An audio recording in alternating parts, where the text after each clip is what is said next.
Assalamualaikum warahmatullahi wabarakatuh. Pada kesempatan kali ini, saya Rosmalia Eva akan menjelaskan mengenai pola keruangan desa. Pola keruangan desa ya. Jadi apa yang kita bayangkan tentang desa? Mungkin di sini desa itu indah, tenang, damai, ya. Kemudian desa itu penuh dengan kesederhanaan. Namun desa juga itu identik dengan kekurangan dan kemiskinan. Dibandingkan ciri-cirinya, jika melihat dari ciri-cirinya, desa itu identik dengan ciri-ciri yang sangat tradisional sekali dan belum berkembang gitu ya. Nah, istilah desa ini dikenal oleh masyarakat Indonesia itu istilahnya desi ya, dari bahasa Sanskerta. Artinya tanah kelahiran atau tumpah darah. Nah, kemudian penamaan desa juga di beberapa daerah itu di Indonesia seperti Gampong atau Menasah itu untuk istilah di Aceh. Huta atau Kuta itu di Sumatera Utara. Nagari di Sumatera Barat. Wanus di Sulawesi Utara. Wanua di Minahasa. Kemudian Gaukang di Ujung Pandang. Dusun Dati di Maluku ya. Untuk desa itu. Nah, lantas pengertian desanya itu apa di sini? Perwujudan geografis yang ditimbulkan oleh unsur-unsur fisiografis, ekonomi, politik, kultural. Nah, ini ada hubungan juga setempat, hubungan dan pengaruh timbal balik dengan daerah lainnya. Ini pengertian dari Bintarto. Kemudian nih, menurut Paul H. Landis ini, desa merupakan suatu kesatuan wilayah yang penduduknya kurang dari 2.500 jiwa. Dengan ciri-ciri tentu di sini kalian sudah mengetahui mempunyai pergaulan hidup yang saling mengenal. Jadi sangat erat sekali dengan tetangga, dengan masyarakat yang ada di sekitarnya. Kemudian adanya ikatan perasaan yang sama. Nah, cara berusaha bersifat agraris. Jadi lahan pertanian, pekerjaan juga di sini masih bersifat agraris dan bentuknya pertanian. Selanjutnya nih, menurut Undang-Undang Nomor 5 Tahun 1979 Pasal 1, suatu wilayah yang ditempati sejumlah penduduk sebagai satu kesatuan masyarakat hukum yang mempunyai organisasi pemerintahan terendah langsung di bawah camat dan berhak menyelenggarakan rumah tangga sendiri dalam ikatan NKRI. Jadi pemerintahan terendahnya itu di bawah camat gitu ya, kecamatan desa ini. Nah, di sini kita telah membahas pada pertemuan selanjutnya mengenai tata ruang desa. Tata ruang sendiri yaitu pemanfaatan lahan untuk keperluan tertentu. Di sini yang diperlukan dalam perencanaan tata ruang desa ini sumber daya manusia, sumber daya alamnya, ilmu pengetahuan dan teknologi, serta spasialnya akan kita perhatikan seperti lokasi, jarak, arah, dan kerapatannya. Tentunya tata ruang desa ini umumnya sederhana. Rumah dikelilingi pekarangan yang luas, biasanya kebun halaman rumah, jarak antar rumah itu jarang, atau bala desa, sawah, ladang ada di luar pemukiman. Nah, desa juga di sini sebagian besar jika di Indonesia ini penempatan ruangnya belum teratur ya. Jadi masih ketika ada tanah kosong terbangunlah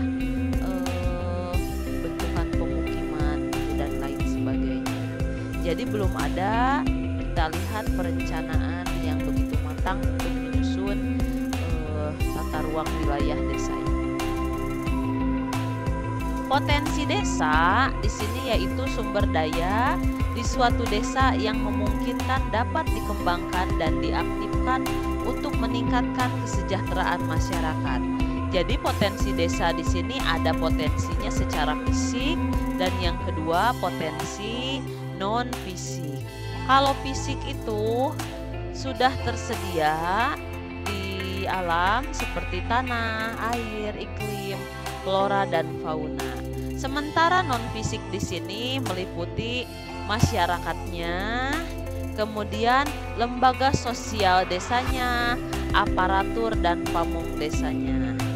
Nah, desa berdasarkan potensinya di sini ada yang berpotensi tinggi, sedang, dan juga ada yang berpotensi rendah.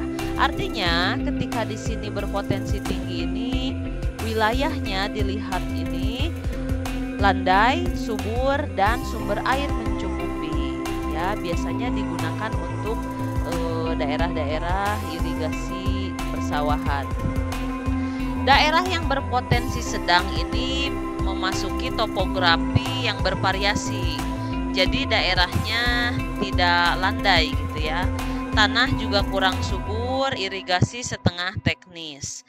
Jadi di sini airnya sudah dibantu gitu ya dengan sistem irigasi. Desa berpotensi rendah ini yaitu topografinya berbukit, kemudian tanahnya kurang subur, air mengandalkan air hujan. Nah, ini desanya potensinya sangat rendah. Jadi kemungkinan sangat sulit untuk menuju ke desa swasembada. Nanti kita bahas selanjutnya.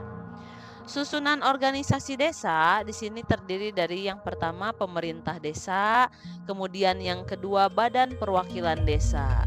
Nah, pemerintah desa ini terdiri dari kepala desa, kemudian kedua perangkat desa. Perangkat desa di sini ada sekretaris desa, kemudian ada kepala dusun. Nah, kesekretariatan desa ini terdiri dari sekretaris desa dan kepala urusan. Nah, kepala urusan ini paling sedikit ada 2 dan paling banyak ada 7 orang, ya. Badan perwakilan desa atau BPD ini sejajar dengan mitra pemerintah desa. Jadi fungsinya BPD ini mengayomi dan menjaga kelestarian adat, legislatif, pengawasan, menampung aspirasi masyarakat juga.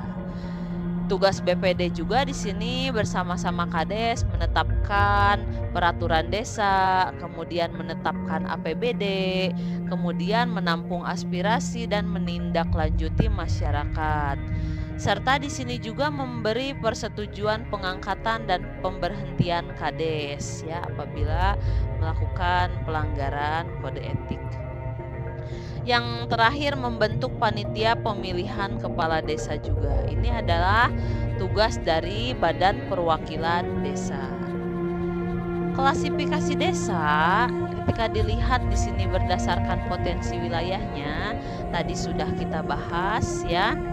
Yaitu ada 3, berpotensi tinggi, sedang, dan rendah. Apabila di sini berdasarkan perkembangannya, desa ini dibagi menjadi 4. Yang pertama yaitu desa tradisional, yang kedua desa swadaya, yang ketiga desa swakarya, dan yang terakhir itu desa swasembada. Kita bahas dulu di sini mengenai desa tradisional. Jadi desa tradisional di sini masyarakatnya terdiri dari masyarakat terasing, kehidupannya tergantung pada alam. Jadi masih piscis determinis. Ya, bisa juga desa tradisional masih tergolong desa primitif juga. Ya, jadi masih memanfaatkan sepenuhnya ini tergantung pada alam. Jadi perbedaannya kita lihat kalau dengan desa swadaya kondisinya relatif statis. Masyarakat tergantung pada keterampilan dan kemampuan pemimpin. Susunan kelas bersifat vertikal dan statis ya.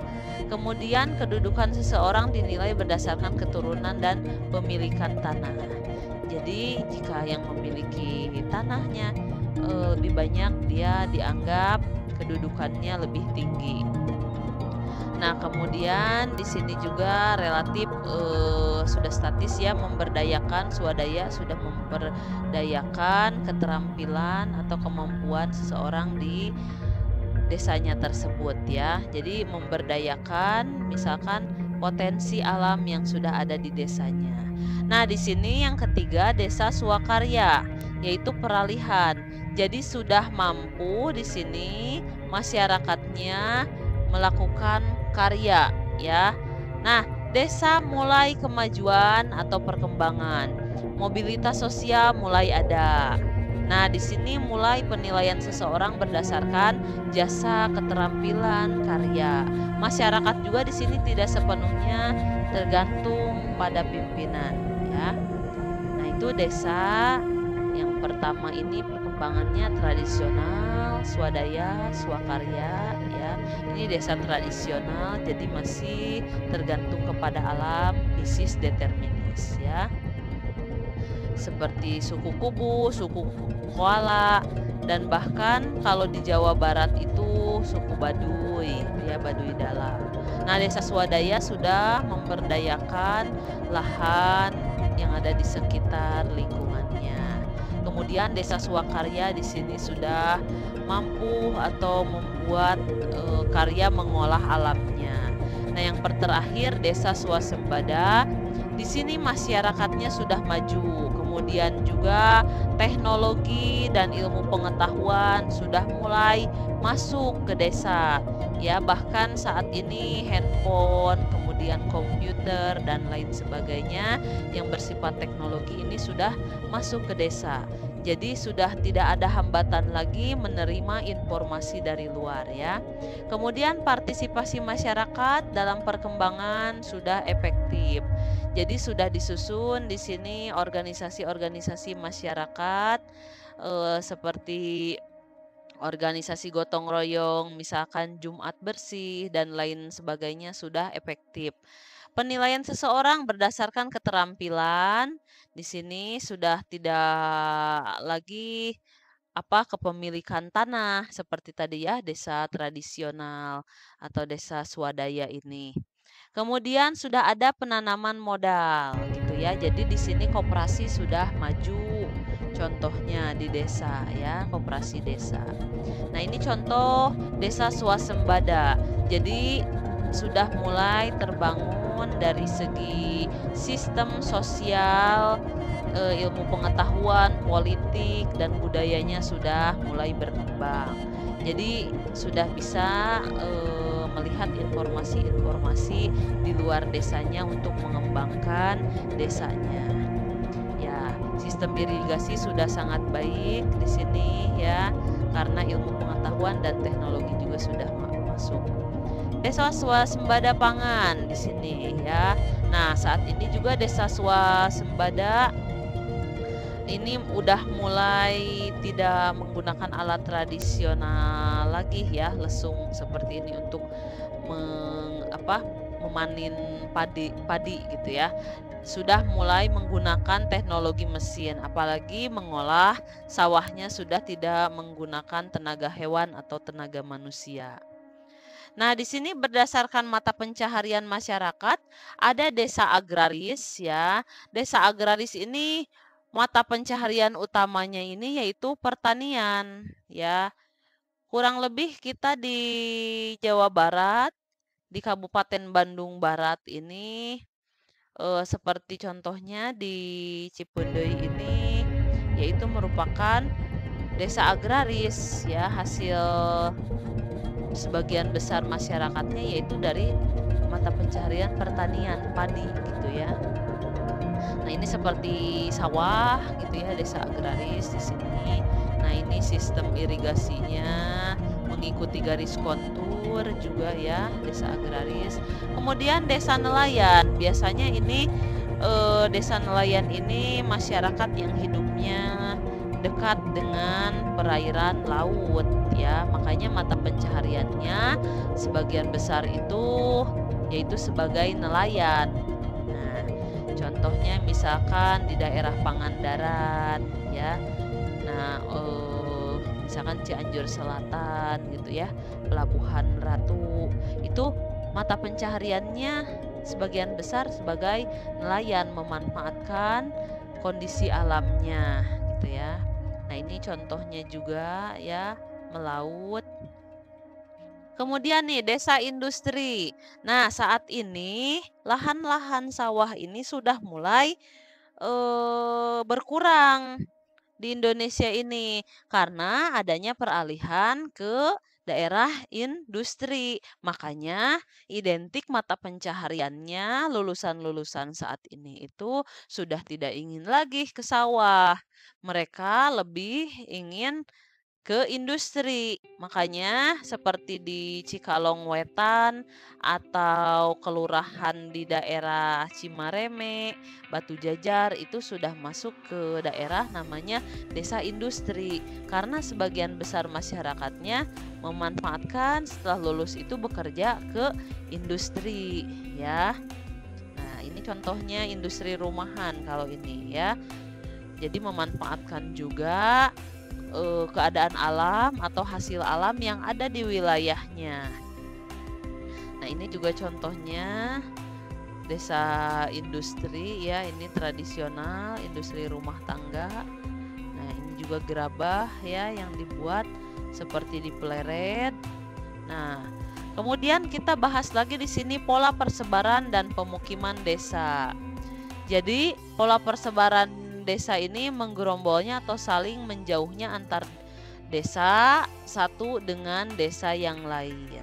Nah, artinya kenapa ada desa yang berpusat banyak penduduknya di suatu tempat, tapi kok di dengan akses jalan selanjutnya tidak ada lagi gitu ya desanya. Gak ada, bahkan hanya satu atau dua rumah. Nah, itu tadi faktor-faktor fisik dan non-fisik yang mempengaruhinya. Kenapa penduduk yang hidup di desa itu cenderung berpusat di suatu tempat.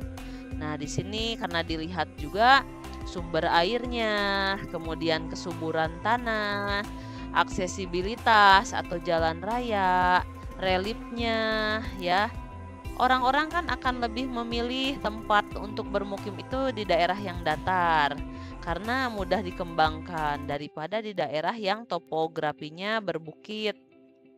Karena kesulitan akses misalkan untuk nanti berwirausaha juga. Kemudian bahan bangunan ini orang akan mendirikan rumah di daerah yang mudah mencari bahan bangunannya. Nah, jadi kemudahan-kemudahan seperti yang utama itu adalah air manusia hidup itu, kemudian tanahnya subur, dekat jalan. Makanya harganya juga yang di pinggir jalan dengan yang masuk ke gang itu, yang di pinggir jalan itu akan lebih mahal daripada yang di masuk ke gang ya. Maka dari itu juga ketika harga rumah yang pinggir jalan dekat dengan kuburan misalkan itu akan lebih murah dekat dengan kuburan gitu ya daripada yang di pinggir jalan. Kalau dibandingkan dengan gang dengan yang masuk dekat dengan wilayah kuburan, gang lebih murah, bahkan akan lebih murah cenderung itu dekat dengan kuburan gitu ya, pemakaman. Nah, itu mengapa gitu ya? Karena faktor-faktor mistis dan lainnya bisa jadi juga seperti itu. Nah, kemudian pola pemukiman desa di sini menurut Bintarto ada yang memanjang sepanjang jalan.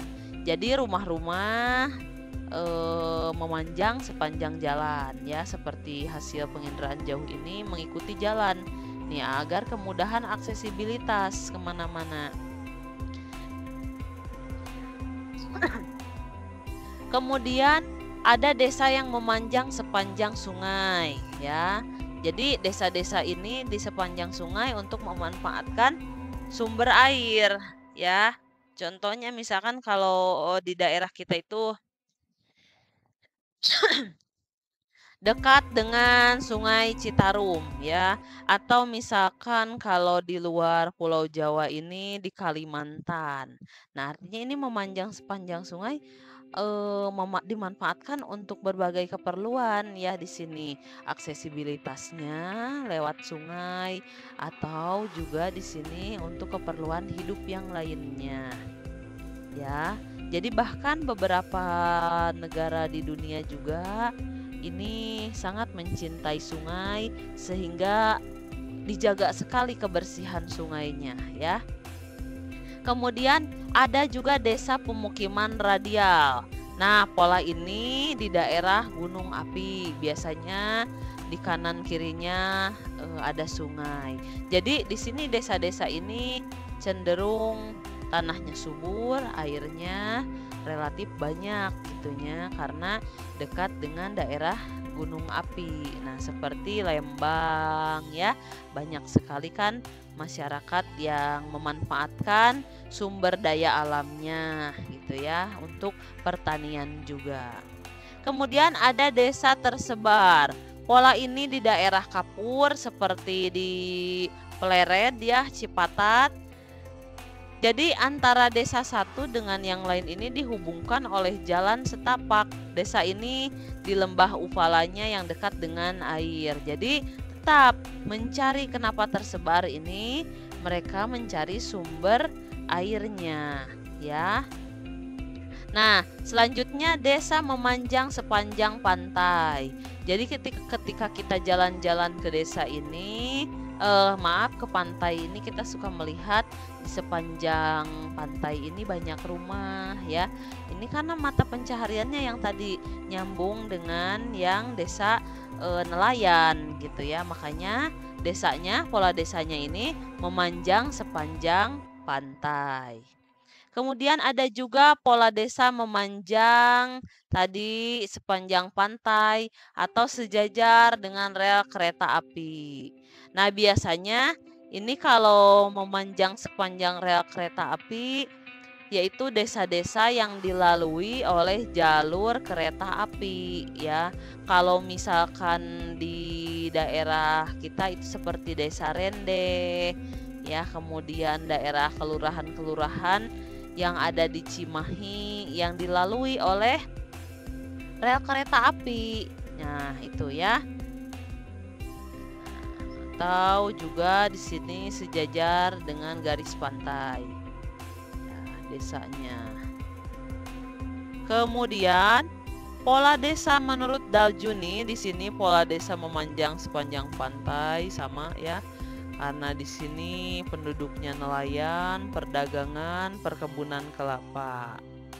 Nah, kemudian kita lihat juga di sini pola desa terpusat. Artinya ini kalau terpusat ini mendorong masyarakat desa ini bergotong royongnya sangat tinggi. Kemudian penduduk terdiri dari satu keturunan ya. Perkembangan desanya ke segala arah. Kemudian pola desa mengelilingi fasilitas tertentu ya. Kita juga di sini saat ini karena dekat dengan akses perdagangan atau minimarket, warung dan lain sebagainya, makanya akan cenderung banyak rumah-rumah permukiman masyarakat itu mengelilingi fasilitas gitu ya. Kemudian pola desa linier ini ada di dataran rendah, pemukiman sejajar jalan, perkembangan searah jalan, industri kecil berkembang sejajar jalan, di belakang pemukiman dibuat jalan melingkar ya. Jadi ini wilayah jalannya, kemudian daerah sini adalah daerah industri, jalan, kemudian ini pemukimannya. Jadi diselingi dengan daerah industri, tapi di daerah sebelahnya ini yaitu lahan pertanian. Nah, struktur ruang desa ini yang tadi pola linier atau memanjang mengikuti jalan raya ya, alurnya sejajar. Ini arah perkembangannya berarti ke segala arah ke arah sesuai jalan ya. Ada yang ke sini dan ke sini. Ini lahan pertanian, yang ada lahan pemukiman. Jadi dikelilingi oleh jalan. Pola memanjang sepanjang pantai, biasanya ini daerah laut. Nah, ini daerah pemukimannya, maaf, ini daerah kawasan industri kecilnya, pemukiman, dan ini laut. Bisa saja ini kawasan industri kecil, ini seperti hasil dari laut ini. Kemudian pola terpusat, jadi pemukimannya terpusat dan kawasan industrinya ada di sekitar pemukiman. Perkembangan pemukimannya kemana? Yaitu ke segala arah ya di sini. Pola mengelilingi fasilitas tertentu seperti danau, waduk, pasar. Nah, itu yang kuning pemukiman, ini ya pemukiman. Kemudian ada fasilitasnya di daerah tengah pemukiman. Nah, industrinya ini di sekitarnya. Jadi pola perkembangannya kemana? Sama, ini ke berbagai arah juga. Jadi kita lihat pola perkembangan desa ini dilihat dari unsur fisiografisnya ya. Di sini terkait dengan tanah, air, dan udara. Unsur ekonomis yaitu berbagai aktivitas manusia yang terkait dalam memenuhi kebutuhan hidupnya yang sangat mudah. Kemudian unsur politik di sini ya, aktivitas manusia dalam pengaturan hidup bersama. Jadi ada tadi unsur desa ya, unsur budaya atau kultural. Jadi desa ini harus memiliki kebudayaan yang sangat kuat. Biasanya berupa adat istiadat, adat kebiasaan atau adat kebendaan. Kemudian di sini juga desa kesatuan masyarakat hukum yang memiliki batas-batas wilayah yang berwenang untuk mengatur dan mengurus kepentingan masyarakat setempat. Berdasarkan asal-usul dan adat istiadat ini diakui dan dihormati dalam sistem pemerintahan NKRI. Ini pengertian desa menurut peraturan pemerintah nomor 72 tahun 2005. Ya, jadi unsur pokok desa ini di sini ada daerah, ada daerahnya, ada penduduknya, dan tata kehidupannya seperti apa. Ya, tadi pola tata ruang desa juga sudah tradisional, swadaya, swakarya, swasembada ya. Fungsi pemanfaatan desa di sini kita lihat sebagai hinterland atau pemasok kebutuhan pangan kota. Jadi seperti daerah kita dekat dengan Waduk Cirata ini merupakan hinterland atau pemasok kebutuhan pangan kota dalam apa? Dalam kebutuhan lauknya ya, ikannya. Ya, sumber tenaga kerja kasar bagi kota. Ya, jadi mencari sumber tenaga. Mitra pembangunan kota. Ya, di sini mitra pembangunan kota untuk membangun gedung-gedung dan lain sebagainya ya. Pemukiman-pemukiman ini membutuhkan tenaga sumber daya manusia dari desa. Sebagai bentuk pemerintahan terkecil dalam negara. Betul kan? Desa itu pemerintahan terkecil dalam negara. Yang paling terkecil lagi apa? Yaitu keluarga. Ya, tadi sudah penyelenggara pemerintahan desa, yaitu pemerintah desa dan BPBD. Jadi pemerintah desa terdiri dari kepala desa, perangkat desa. Sudah, kemudian di sebuah desa juga harus ada peraturan desa. Jadi nanti tidak bertentangan dengan kepentingan umum atau peraturan perundang-undangan yang lebih tinggi. Jadi peraturan desa ini untuk mengatur masyarakat yang ada di desa tersebut. Nah, perencanaan pembangunan desa ini harus disusun agar desa ini nantinya pembangunannya lebih terarah dan terencana ya. Jadi harus ada penyusunan perencanaan pembangunan desa yang melibatkan di sini nanti lembaga kemasyarakatan desa. Bagaimana dengan keuangan desa di sini ya? Desa itu menjadi kewenangan didanai oleh anggaran pendapatan dan belanja desa. Bantuan pemerintah biasanya suka ada ya, dan bantuan pemerintah daerah. Nah, ini. Jadi ini dirancang menurut APBN, kalau besarnya itu negaranya yang diturunkan ke APBD. Ini yang APBD ini masuklah kucuran dana-dana ini ke desa. Oke, baik. Sekian pemaparan materi kali ini mengenai desa ya.